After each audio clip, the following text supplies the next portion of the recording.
Halo semuanya, selamat datang di video saya. Kali ini saya akan men-share bagaimana caranya mencuci helm dengan kualitas yang profesional, namun dengan versi yang saya sederhanakan menjadi versi rumahan. Nah, ini contohnya helm yang sekarang saya kebetulan ada yang masuk. Ini helm sudah lama disimpan di gudang, jadi ya lumayan kotor, banyak laba-laba dan debunya tebal sekali. Nah, ini gunanya untuk nanti kalau misalnya mau disimpan lagi, ini akan lebih aman karena kotoran-kotoran ini nanti bakal memakan bahannya helmnya ini. Nah, nanti juga ini juga bisa untuk dipakai lagi tentunya. Kalau misalnya karena helm tadi disimpan lama, kan mau dikeluarin, mau dipakai lagi gitu, tentunya akan lebih aman kalau misalnya sudah dibersihkan. Nah, kita mulai. Nah, ini alat-alat yang dibutuhkan. Kurang lebih kita butuh sabun cair.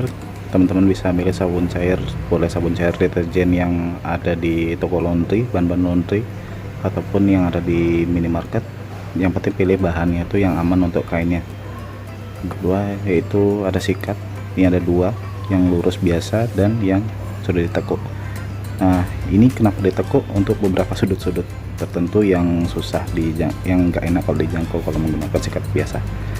Nah, pilih sikat yang bulunya halus dan usahakan yang jaraknya agak renggang ya. Jadi kalau misalnya dia agak rapat, dia masih agak agresif, jadi supaya aman dengan bahan-bahan yang ada di helmnya nanti. Terus ada untuk membersihkan kaca, itu ada membersih kaca bebas, pilih apa aja. Terus habis itu ada lap microfiber, ini untuk mengeringkan helm dan juga nanti untuk mengelap beberapa bagian kaca-kacanya. Oh ya, saya lupa lagi satu, ini ada kalau bilang kanebo, lap untuk mengeringkan helmnya. Jadi untuk mempercepat proses pengeringan helmnya ini bisa memakai kanebonya ini. Nah, nanti gunanya ini untuk menyerap air yang ada di helm tuh, supaya nanti untuk proses pengeringannya bisa lebih cepat. Jadi untuk kurang lebih untuk pengerjaan helm ini, kita untuk satu helm bisa sampai 3 jam aja, jadi nggak perlu nunggu 1 hari. Nah, kenapa bisa 3 jam aja nggak nunggu 1 hari? Karena kita pakai pengering, yaitu hair dryer. Nanti saya tunjukkan gimana caranya untuk triknya, bagaimana supaya aman menggunakan hair dryer seperti ini. Nah, terus mungkin nanti teman-teman juga butuh kompon untuk helm dengan batok yang mengkilap, yang cat gitu. Mungkin teman-teman membutuhkan kompon itu untuk moles bagian batoknya. Untuk bagian kaca juga bisa kalau misalnya ada pen transfer. Nah, karena yang helm yang tadi itu adalah bahannya kayak kulit, jadi saya pakai spons halus saja. Ya, kita mulai aja. Pertama yang kita lakukan itu helm kita bongkar sebisanya kita. Jadi dilepas terutama bagian dalamnya, gabusnya kalau bisa dikeluarkan. Ini spons-spons sampingnya juga bisa dikeluarkan, kalau bisa kaca juga dilepas. Tapi kalau misalnya teman-teman nggak tahu atau nggak bisa ngelepasnya, jangan dipaksa. Jadi dicuci aja langsung sama batoknya daripada rusak. Jadi mending langsung dicuci gitu aja. Nah, terkhusus untuk kasus helm ini ya, ini semuanya kita cuci pakai ember ya, direndam aja seperti ini. Jadi untuk helm yang udah terlalu lama disimpan seperti ini, kita nggak tahu kondisi bahannya seperti apa. Kalau udah terlalu lama dan kering, biasanya ini kita basahin aja dulu. Ini kita basahin.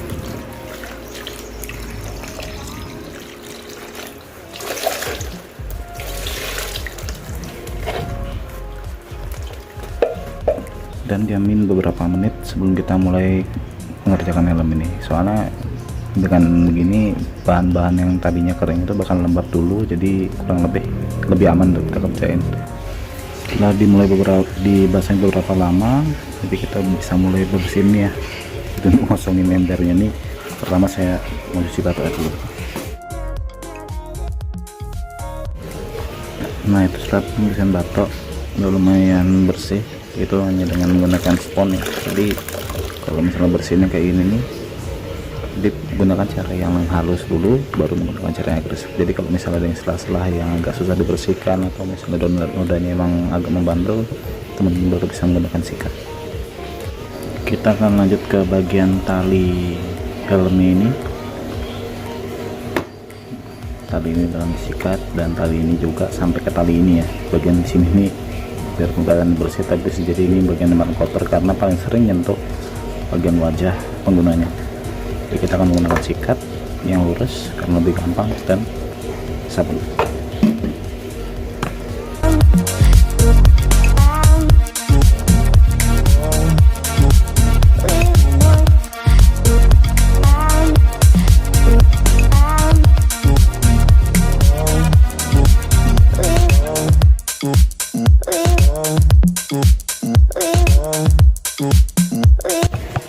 Jadi setelah dibilas tadi, kita bisa jemur atau taruh dulu dalamnya seperti ini. Jadi gunanya adalah kita untuk mengurangi jumlah air yang ada di tali strapnya ini setelah tadi kita cuci dan bilas, sambil kita cuci bagian yang lain. Masih ada pad samping sama bagian spons dalam ini. Yuk.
Selesai dibilas, teman-teman bisa langsung mulai proses pengeringannya.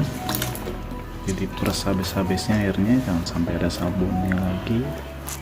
Ini sebenarnya saya pas nanti bilas ya, kalau teman-teman pas bilasnya punya selang bisa sambil disemprot, karena itu bakal mempermudah untuk mendorong semua sabun-sabun ini biar cepat keluar ya. Nah, itu kita pakai kanebo, jadi di tekan-tekan aja seperti biasa dengan kanebonya.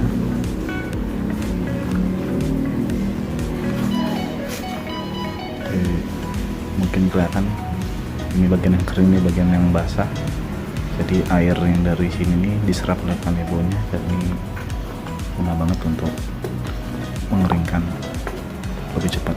Sebenarnya kalau teman-teman punya vacuum cleaner yang bisa dipakai buat ngisap air, itu bisa dipakai juga. Itu malah lebih bagus karena dia sekalian juga, selain dia nyerap airnya, dia juga bisa untuk nyerap debu-debu yang mungkin gak ketarik pada saat proses pencucian tadi.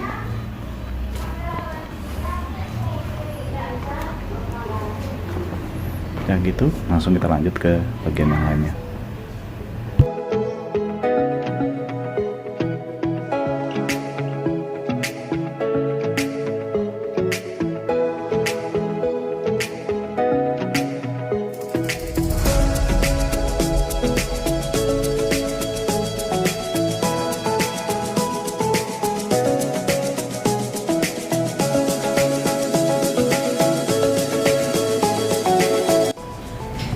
Setelah dikeringkan dengan kanebo, teman-teman bisa jemur seperti ini dulu ya. Kalau misalnya teman-teman gak punya hair dryer, sebenarnya habis dari sini ini bisa langsung ke hair dryer, tinggal dirakit aja biar bisa langsung dikeringkan secara bersama-sama. Nah, kalau misalnya teman-teman gak punya hair dryer, teman-teman bisa keringin dulu seperti ini supaya airnya banyak yang turun dulu. Nah, setelah itu teman-teman bisa jemur di matahari, di bawah matahari, atau teman-teman bisa kipas pakai kipas angin biasa yang kecil.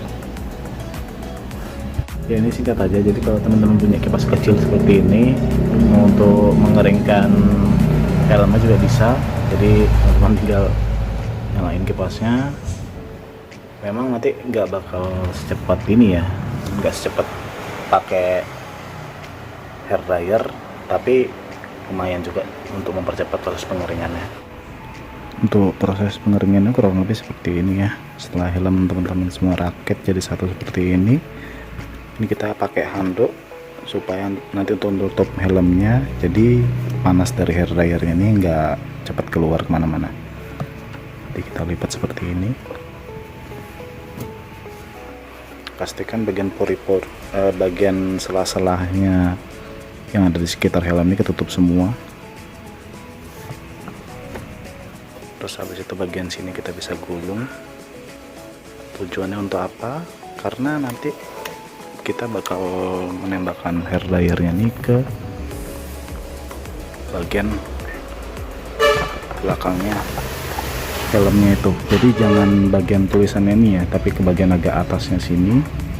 Soalnya bagian plastik yang ada di sini ini rawan sekali rusak ya. Jadi nembaknya ke bagian atasnya dia.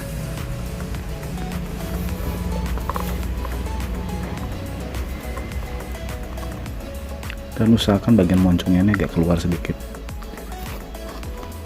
bagian moncong dari hair dryernya ini kalau bisa agak keluar dikit dari helmnya, jadi tidak terlalu hotspot dia di dalam sini nih. Ini kita bisa tutup seperti ini.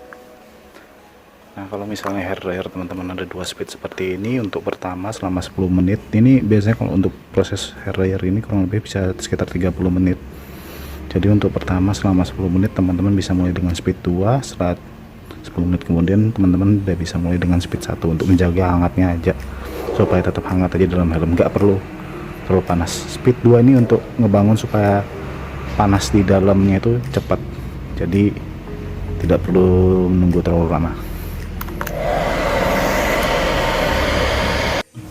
Untuk lama dari speed 1 speed 2 nya tergantung dari hair dryer teman-teman ya. Jadi bisa teman-teman perkirakan sendiri, kira-kira kalau tangan teman-teman masih nyaman berada di dalam helmnya, terkena panas dari hair dryer ini, berarti di situ masih aman. Jadi kalau misalnya speed 2 ini gunanya adalah untuk menaikkan suhu dalam helm itu dengan cepat, tapi jangan sampai terlalu panas. Kalau misalnya sudah cukup hangat, teman-teman bisa turunkan lagi speednya jadi speed 1. Tapi kalau teman-teman nggak yakin, mungkin bisa pakai speed 1 aja, namun durasinya dari pengeringannya mungkin agak sedikit lebih lama sedikit aja.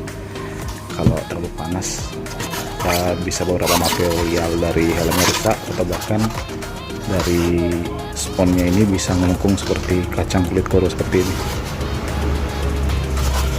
Setelah selesai dikeringin, ini sudah terpasang windshieldnya.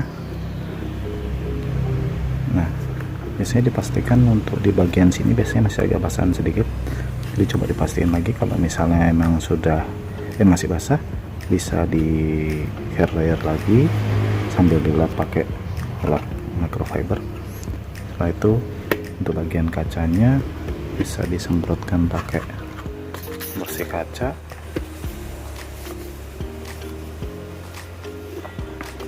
Bersihkan semua debu yang ada, pastiin lagi nggak ada yang kotor, dan udah selesai. Nah, ini mungkin trik kecil aja ya. Jadi kalau misalnya teman-teman punya spidol permanen dan biasanya beberapa baut-baut ini, tempat-tempat besi ini kelihatannya agak karatan, teman-teman bisa spidol pakai spidol permanen. Emang nggak seperti baru, tapi paling nggak warna karatannya jadi nggak kelihatan, jadi kelihatan lebih fresh. Oke, sekian aja tutorial cara cuci helm dengan versi rumahan. Semoga bermanfaat buat teman-teman. Kalau misalnya ada yang kurang atau ada yang ditanyakan, silahkan komen di bawah. Terima kasih.